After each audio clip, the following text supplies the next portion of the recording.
Santosh might have some different thoughts, but my approach has been buying a small amount every month, because the way I see it, it's a technology that's at least programmed for the next 120 years.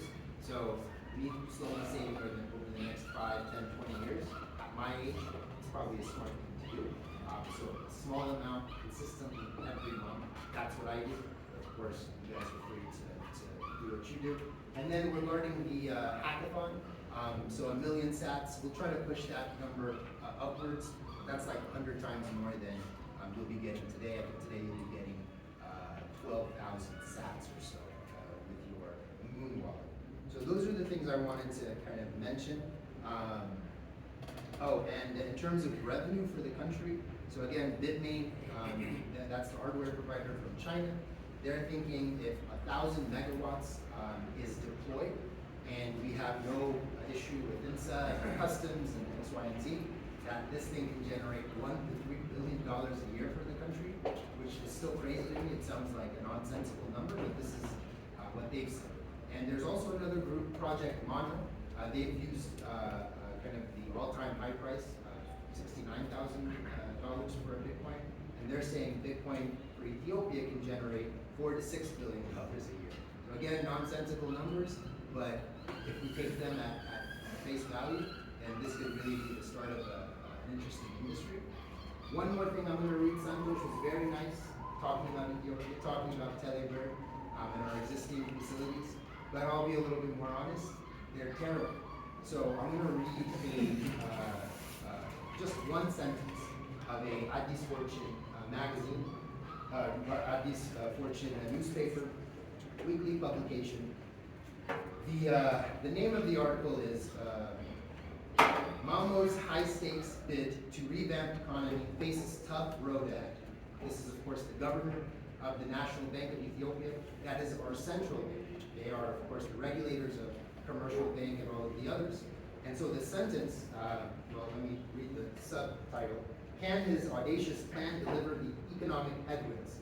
Now I think the strategic plan is a 3-year plan, so we have to wait for the magic. But the sentence is, the governor's strategic plan tabled to Parliament last week is designed to address these critical issues, setting ambitious target to reducing inflation target to 20% end of year. Year on year, inflation dropped to 27% last year. So the way I translate this is, we used to steal 35% of your money. We now only steal 27. Our goal within 3 years is to only steal 20% of your money. Now, Santosh is more mathematically minded than me.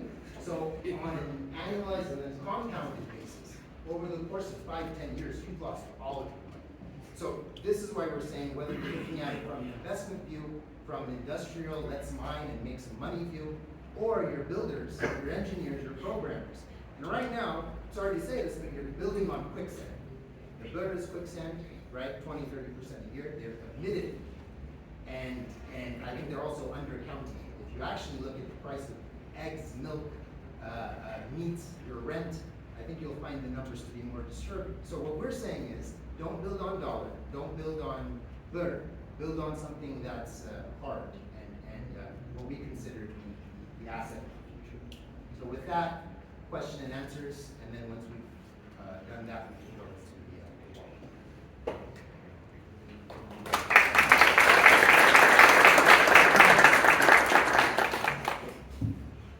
You guys must have questions. There's no way there's no questions after all that. Don't be have shy. mics that we can pass around to the audience, Or just yell it. or just yell at them.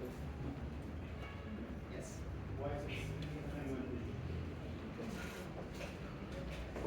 So, Satoshi has never come out to say the reason why 21 million was picked. If you look at the issuing mechanism and the way that the number of Bitcoin is released in the cycle, it totals 21 million. The way the logic was presented, and if you go back, I think this is like 2009, 2008, when the discussions were going in all these like niche forums, the comment was made: if Bitcoin was money for the world, you need it to make sense and to translate from what is money now to this new money. So what is $1 meant to translate to in Satoshi world?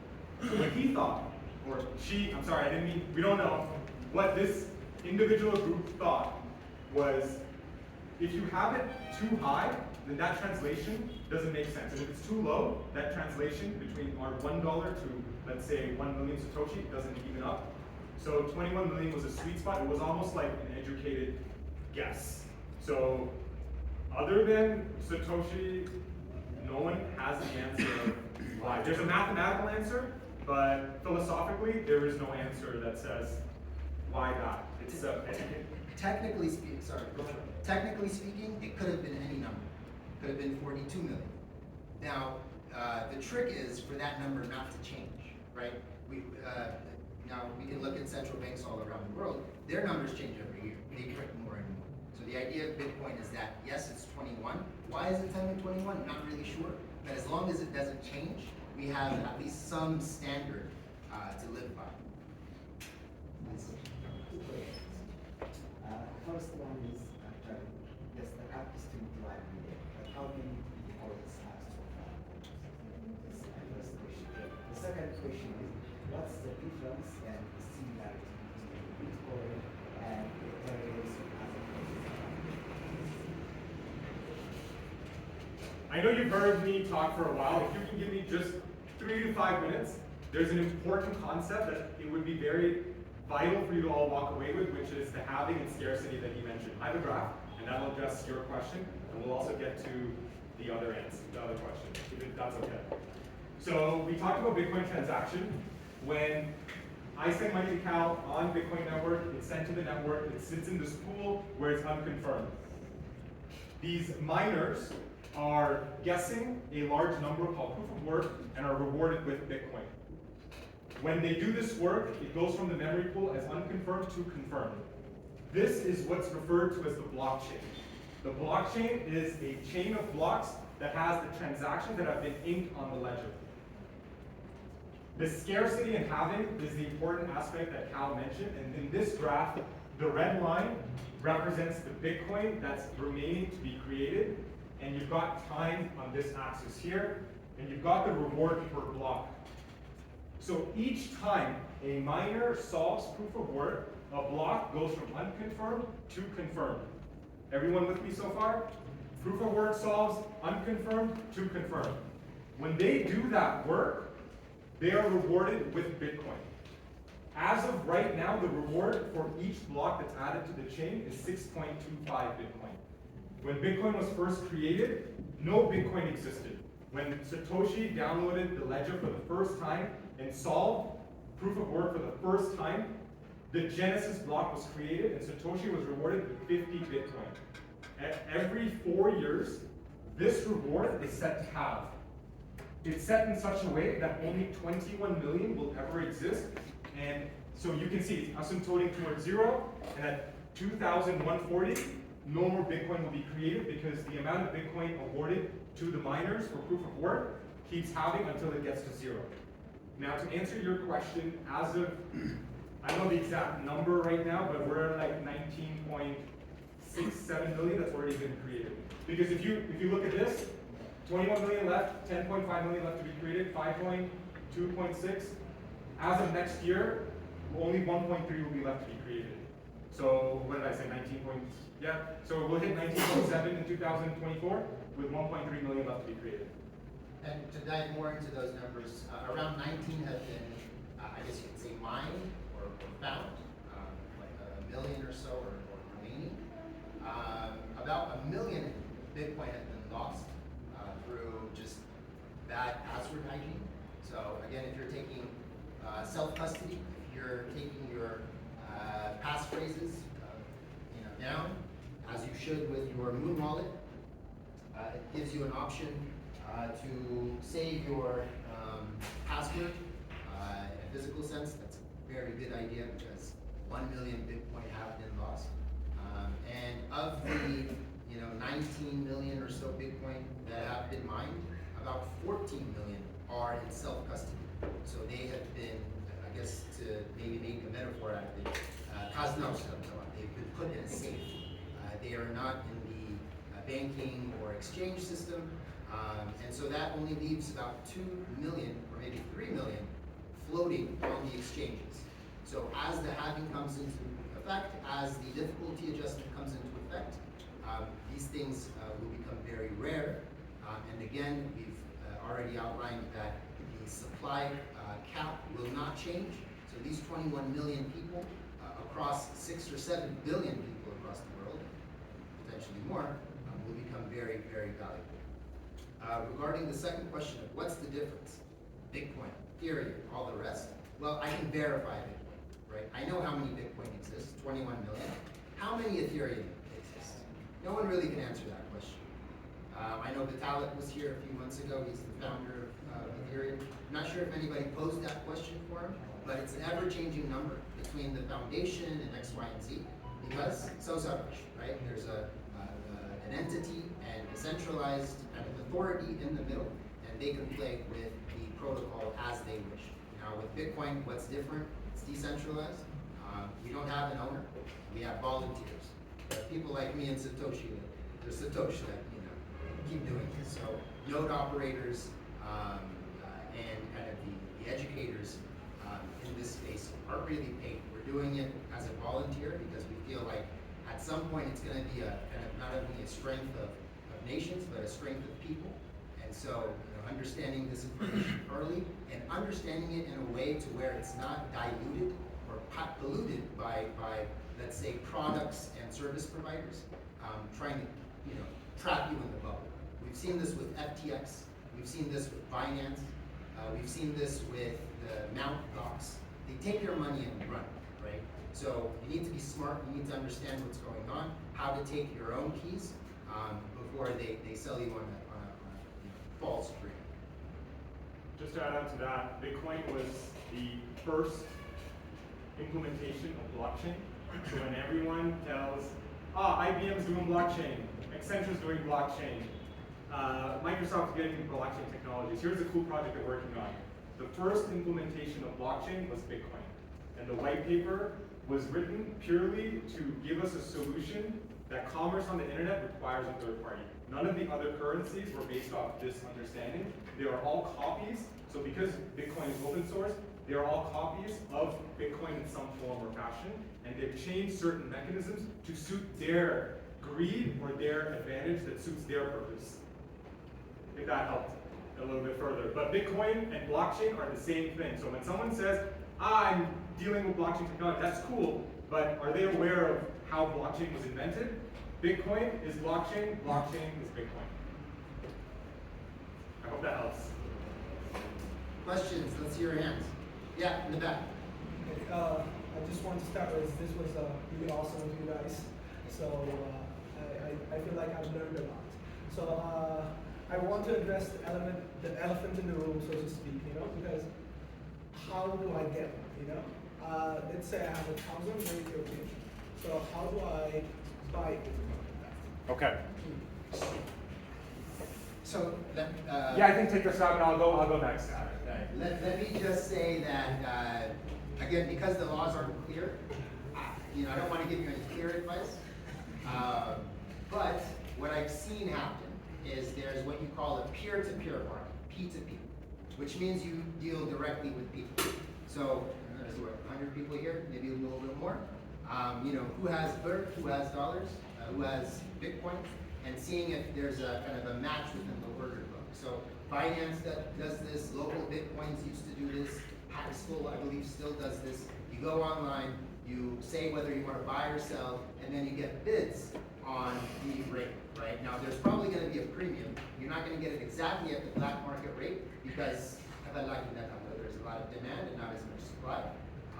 So that's how I've seen it done. There may be some other informal methods in Ethiopia. So my North American answer won't work here because we have exchanges available that we can easily just transfer from the bank to the exchange and purchase. What I've learned in my travels is, like he said, you have to find people. I feel with the boxes in front of us, we've lost the human touch. And even though Bitcoin is value for the internet, we need to bring that human touch back to one another. So I landed here, I didn't have Ethiopian BER. I gave him Bitcoin, I got BER. So I have to find people and transact in person to make sure, one, I'm protecting myself, I know who it's with, and it creates human connection and progresses just our network. So I hope that helps. So there's no easy answer. It's going to be a little bit of a barrier, but once you start and once you know that connection, you know how to get started. And an easy solution is there's a Telegram channel called Bitcoin ALX. There's about 300-400 people there. I'm the admin. Somebody there will know. Yes. First of all, I would like to say thank you, Mr. Tata, for the contribution on cryptocurrency. For confirming, I read your books, your articles on Bitcoin mechanism, and also you talked in Telegram. Yeah, and your movements also on Bitcoin, bringing back Bitcoin to Ethiopia and other stuff. My question is, what is the biggest risk in crypto from individual perspective and country's perspective? Sure. El Salvador's experience. Sure. Biggest risk, losing your password to your keys. That's going to be your personal risk. So do your due diligence. Learn how to protect your passwords.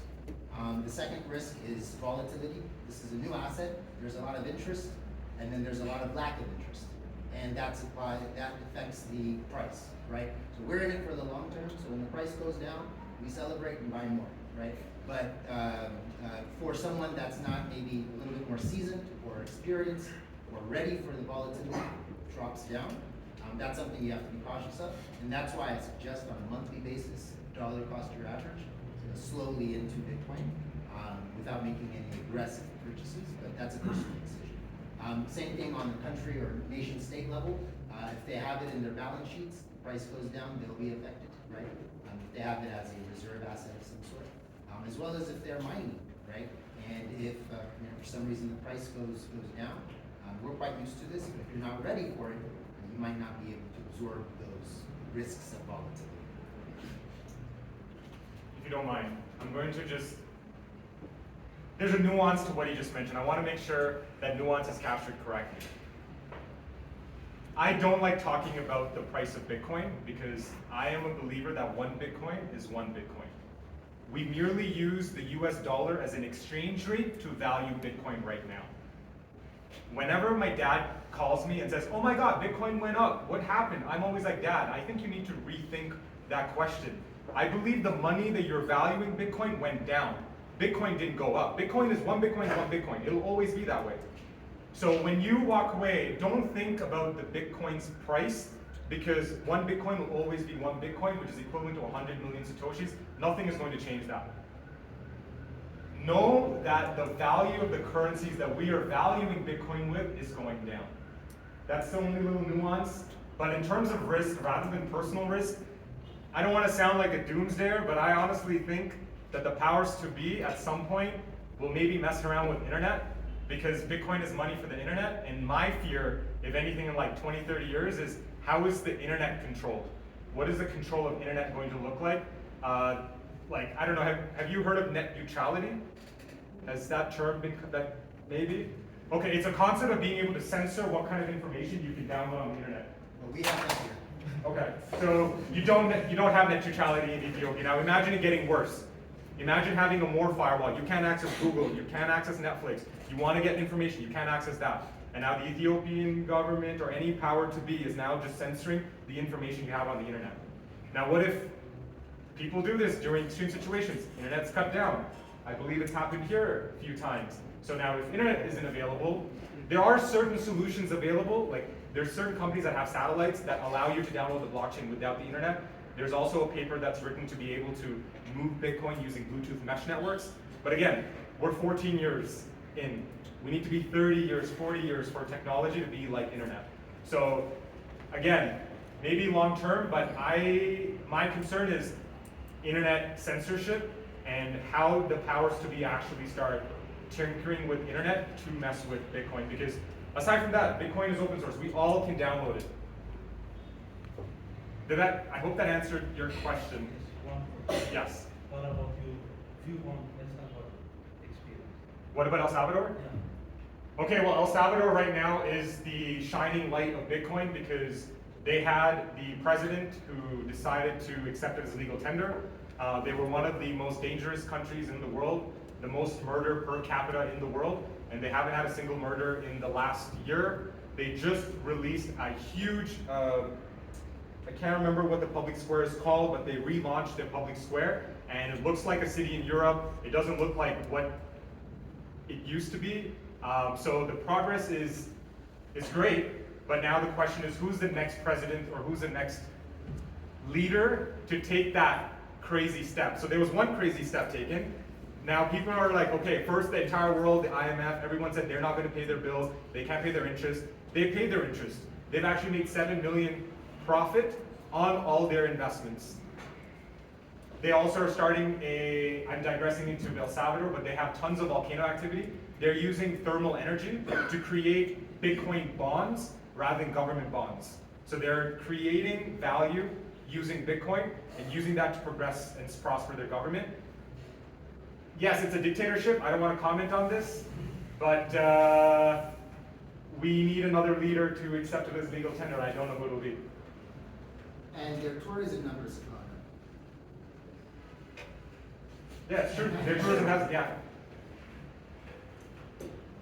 Yes. What will happen? What will go on in the US? What will happen to the system? Into the test? The exchange rate? I don't know. Like I said, I don't like talking about the exchange rate. It's a concept that dilutes the value of Bitcoin because Bitcoin is money.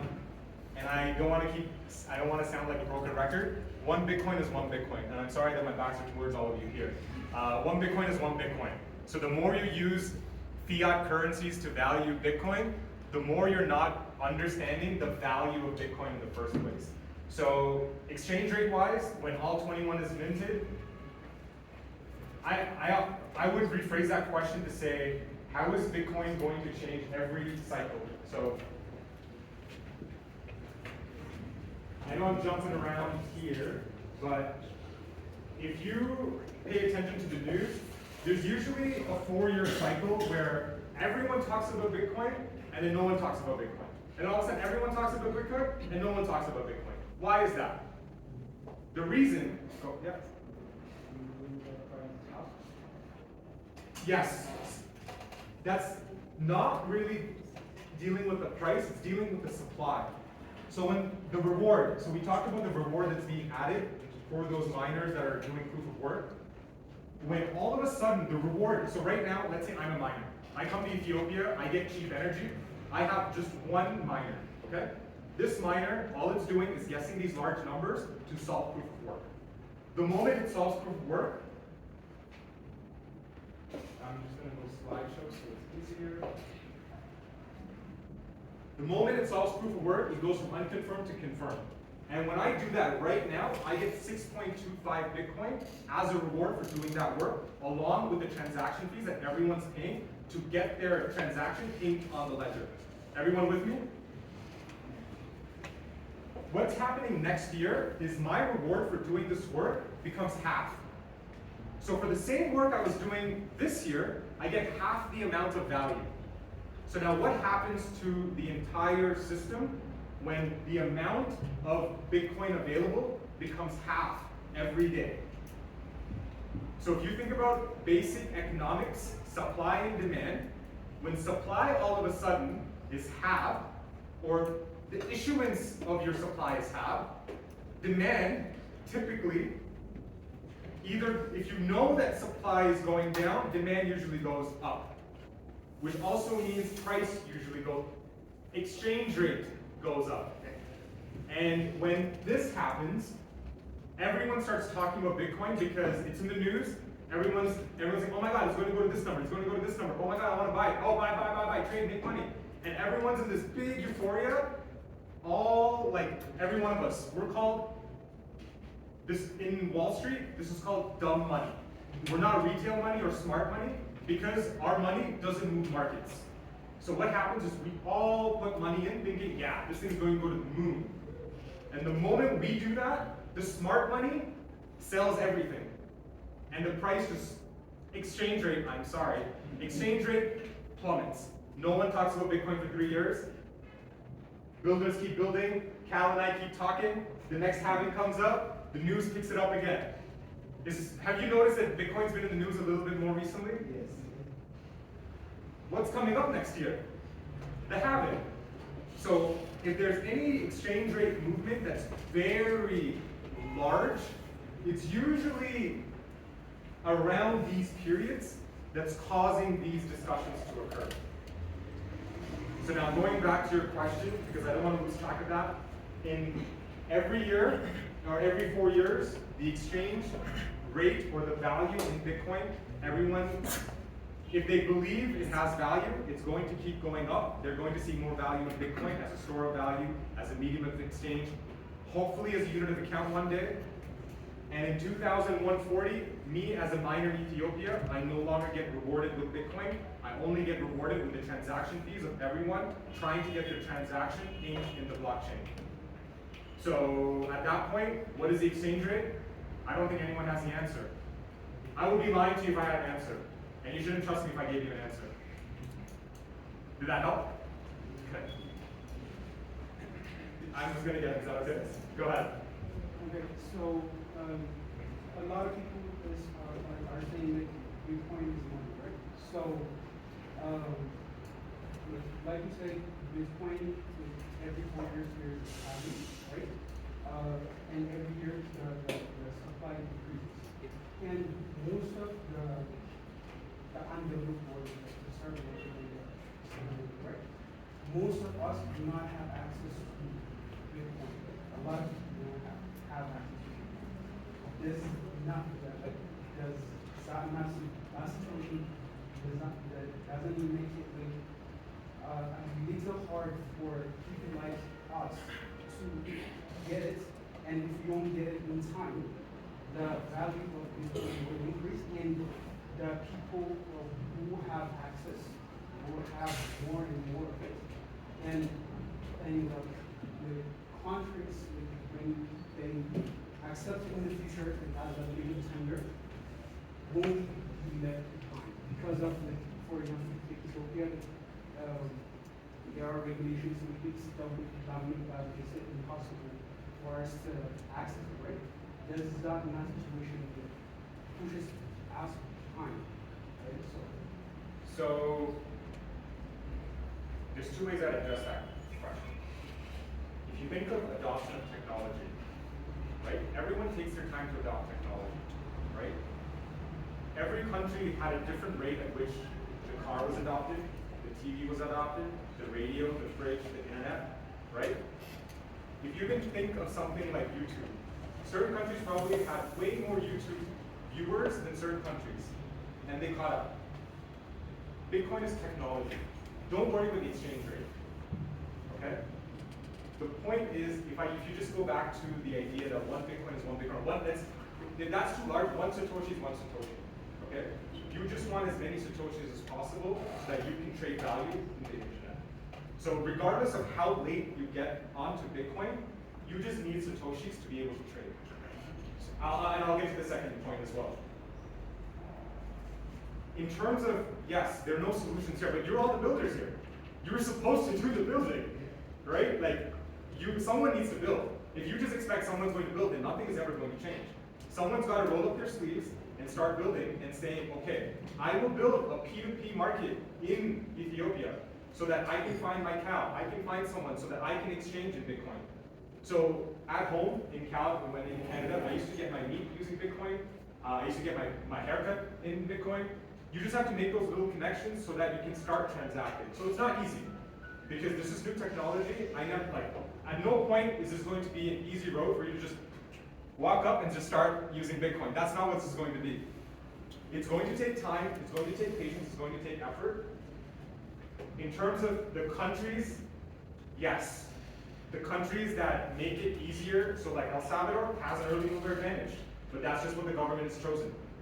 So now if you want an early mover advantage, you need to start building and start pushing out on the government now. Join CAL. Help people mine. Help with procedural changes. help with what the government needs to do to accept this as legal tender. How can the government benefit from this? So my challenge back to you would be, what can you do to change the status quo in Ethiopia? I know it's a huge burden, but if we want to see change, we need to start taking on change. Yes, you had a follow-up. Yeah, but like, what I was trying to ask was like, if you answered most of it, but like, what I was trying to ask was, there is only 21 million people, right? Correct. And almost a million are lost already. So I want to be clear about that. Bitcoin never is lost. Access to it is lost. Can, Yes. access to it is It's lost, lost, basically means It's gone. It's been donated to all of us who Yeah. wants to save in Bitcoin. Yes, like, we're never gonna see it. No. Yeah, but like, what I'm trying to say is, there is only 21 million Bitcoin, Yeah. and like he said, like people like who already have Bitcoin are stashing it. And that make it more of a store value than a legal tender? Like, how can we use it as a legal tender? Like, that's difficult because to use it as a legal tender, we have to have access to it every day. Every day, yeah. Right? We don't. Like, people, like, if, like say, the exchange rate keeps going up, Yeah. people want to hold it Correct. because as a sense of like a kind of asset. Okay, Like, yeah. they want to hold on to, Yeah. right? So, but a legal tender, you have to pay for a transport. It needs pay to move. for- Yeah, It pay needs to for, move. pay for a cafe, pay for your haircut, right? Yeah. So, my point is, like, how can we do that? Because people are hogging it and like saving it, right? So I'm going to take a stab at that, please. You mentioned the word hodling it. Yeah. Okay. So for those that don't know this term, HODL is a term used in Bitcoin space, as in hold onto dear life. It's actually a mispronunciation. They were trying to say HOLD on a forum in 2011, but they mistyped it to hodl, and that's the meme that you see 12 years later. So what that means is you're just holding on to dear life and you're not letting go of this. I actually don't believe in hodl, because to the exact point that you just said is, the white paper was titled a peer-to-peer electronic cash system, not a gold stick it in a safe system. It needs to move. What's likely to happen is, as the exchange rate keeps going up, the people that don't truly understand the value will start putting it back on the market, and that's when you're going to be able to start getting trade for it to move. People still don't really understand what Bitcoin is. Like, when you walked in, how many, like 40% of you raised your hands? Only like 5% of you were willing to explain it to someone else? And you're all in the software space. You're builders, you're creators. You want to be in software. So imagine an average person who has no idea of technology. What are they going to look at Bitcoin? So it's a long way to say, you got to start. It's going to be hard, and you got to start. So yes, the other countries have an advantage. It's going to be more difficult for Ethiopia to start. But if people like Cal that are going to get miners in to make this aware, so that you can start, so that there is a community to start spending. He's going to start adding businesses. Okay, you can go to this bar to pay in Bitcoin. Go to this garden. Go here. So it's going to take time. So I'm painting a vision like this is low time preference, meaning this isn't instant. We live in a world where we get information like this. Anything we want, delivery, we want anything comes like this. That's what the world we live in. Bitcoin is going to take time because, again, very early. If you think of technology, that 40-year span, we're in year 14. So we have another 26 years to go to be where internet is today. So the challenges that you raised are all accurate. It's time and effort from individuals within the community that are going to change it slowly. So I know, again, it's not a direct answer. How do you just magically get Ethiopia all the Bitcoin? There is no magic answer. You need to start mining. You need to make sure Ethiopians are mining, not foreigners, because if foreigners are mining, who gets them the Bitcoin? Not Bitcoin, not Ethiopia. You might get a cut, but the waste energy is being used for someone else to be profited. So how do you use your energy, your intellect, and your waste energy to generate value? So if you feel passionate, there's the guy you need to go and join. And just to continue on your question, it was great. You highlighted some good things. Money, as I see it, and as a lot of Bitcoiners see it, is three things, or has three characteristics. In addition to all of the, is it fungible, is it X, Y, and Z? One is it a store of value? So can you put your time and energy into something and have it be there 10 years or 100 years into the future, right? So gold is a great store of value. Land, historically, right, you could protect it if there aren't public domain laws and X, Y, and Z, is a good store of value. And Bitcoin is proving to be a good store of value. Now, the second step is it a good medium of exchange? So that's where we are. And we haven't quite answered that yet. Of course, he's spending his Bitcoin and there's flow and exchanges, but that's going to be a more difficult area to capture because it's going to involve merchants and retailers and everyone to be involved. And then the third component, and this is kind of the final, I've realized it myself is money, is unit of account. So can you go to a lawyer or an accountant or a barista and say, how much for this cup of coffee? And they say, oh, it costs 5,000 Satoshi.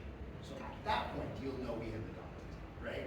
We are 3 steps from it. We're still working on store of value, right? But of course, I think what's going to happen is, and money tends to be a monopoly. That's why we're so eager about this, right? There's not going to be 5 types of money. There's not going to be gold, silver, and bronze. There's going to be Bitcoin. And so that's why it's such an important conversation, but we're not all the way there in realizing Bitcoin. We're still in one of 3 steps. Great question. Did I help? As we take more questions, Josh Kamrat's going to go next. I'm going to go walk around. Anybody that has a Lightning wallet, Moon wallet, open it up, right? There's usually a QR code or something like this. So we can do that. I can slowly start sneaking around the room. But as we take questions, that'll be an easy way to speak. Yeah. So when you open up Moon, there's going to be receive. Once you hit receive, you're going to have 2 options, Bitcoin or Lightning. Select Lightning. We didn't talk about Lightning today because you can see how complex Bitcoin can be. Lightning is another layer on top of Bitcoin that lets us move it very easily. I'll just leave it at that, but select Lightning, and then Cal's is going to come and boop, boop, boop, boop, boop, boop. It's $5. And what's so amazing about this little transaction that's going to go on is that it's permissionless. So we know this in Ethiopia too well.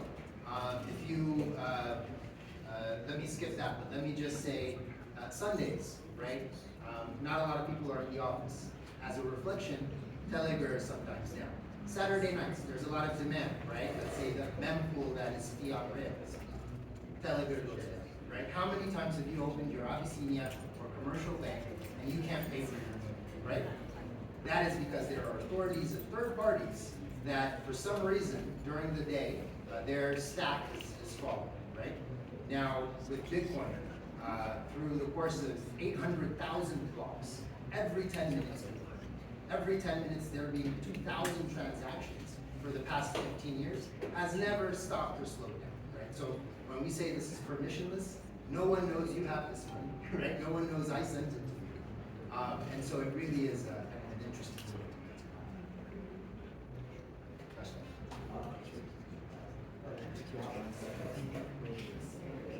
If you have Bitcoin ALX, what would be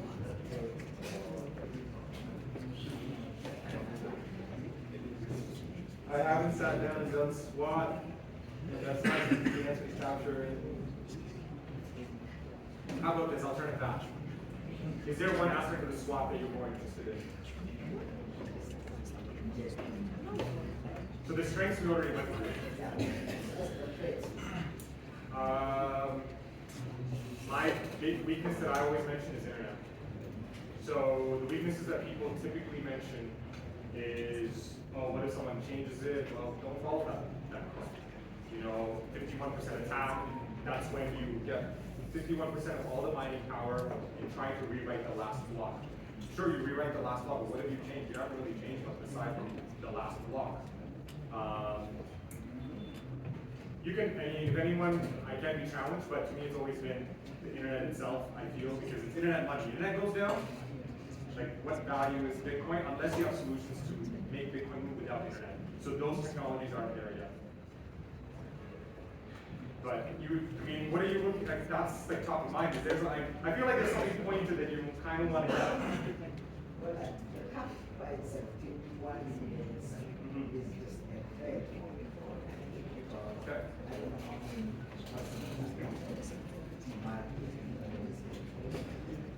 So Bitcoin control, oh, like you mean like how much of Bitcoin is entire market? Okay. I don't have that answer. So if you remember correctly, I started this presentation with student of Bitcoin. I go by the name student of Bitcoin. I don't study anything else but Bitcoin. So my answer, even when you said about what is the difference with Ethereum, my response for Cal and Trajector was going to be, you should ask the student of Ethereum for that.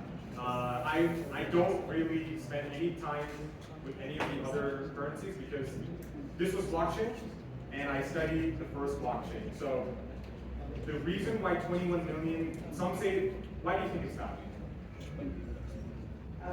For example, let me say by 2040, Sure. Bitcoin is going to stop 9%. Sorry, Bitcoin is. Let us stop 9, stop. No. Okay. So it's a very common,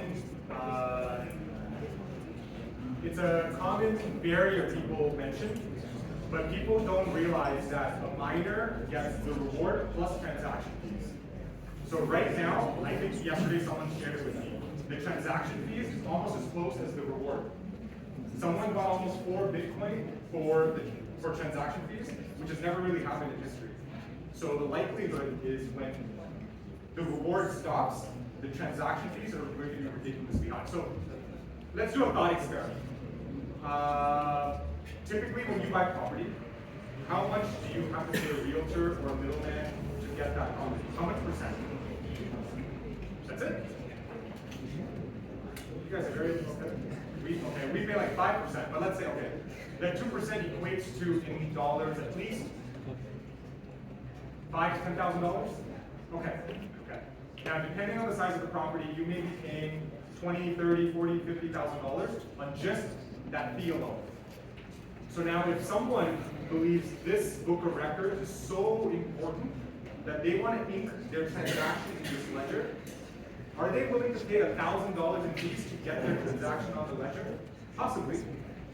Now, if, let's say, the billionaires of the world want to get something on this ledger, and I don't know when this will happen, is this 100 years, 200 years, 300 years, I'm not sure. If they want to move million, billion dollars on this network, are they willing to pay $500,000? Probably.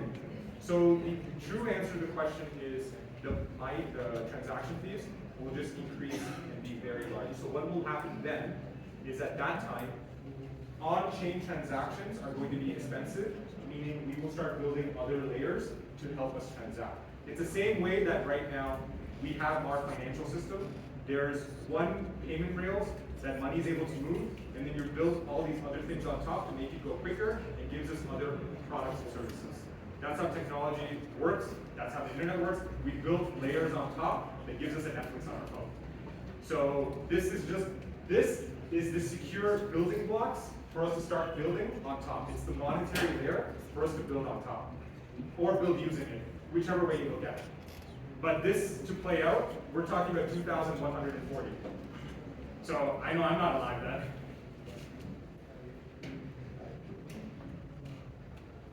Yes? Okay, so Bitcoin is legal, Yes. and call it like a non-sovereign currency.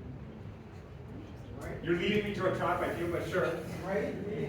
So it's a non-sovereign currency, right? So here's how I usually like to talk about Bitcoin before you progress. I actually wouldn't use the word non-sovereign. To me, in its simplistic nature, Bitcoin is a collectible that has value that can move on the internet. Okay, so if you want to call it non-sovereign currency, but no one, like country, government. but it's sovereign to yourself. Yeah, but it's not like that no country governs it, no country regulates it. So is sovereign only determined by a country? Yeah, for example, dollar is sovereign by US and birr is sovereign by Ethiopia, right?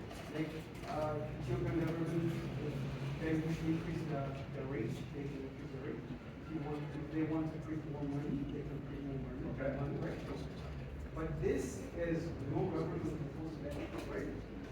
Yeah. So how do you think the government of the world would?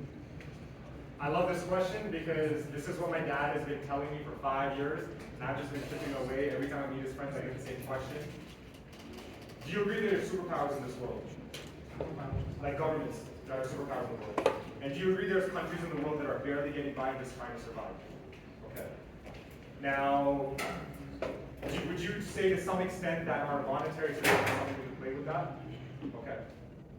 Now, how does this nation group of people that are barely surviving, what option or alternative do they have to become sovereign? Yes. So I'll finish. What I believe may happen is you're going to get the superpowers who are going to refuse this and call it illegal. And you're going to get the nations or the bodies of individuals that don't have an option. El Salvador is a prime example. They didn't have an option, and this was the crazy thing. Everyone called them crazy.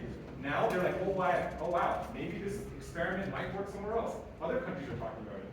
So there will be countries and nations that will choose to adopt. It's a matter of time of when this happens. So it's not going to be a global, everyone one day wakes up and they're like, we all will use Bitcoin.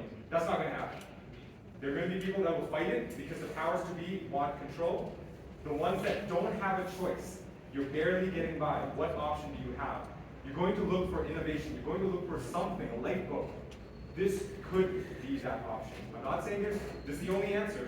There could be others, but this has seemed to given us a variety of attributes that gives that group of people an alternative. So, long answer short, some will say no, some will say yes. So this is the board I'm carrying around.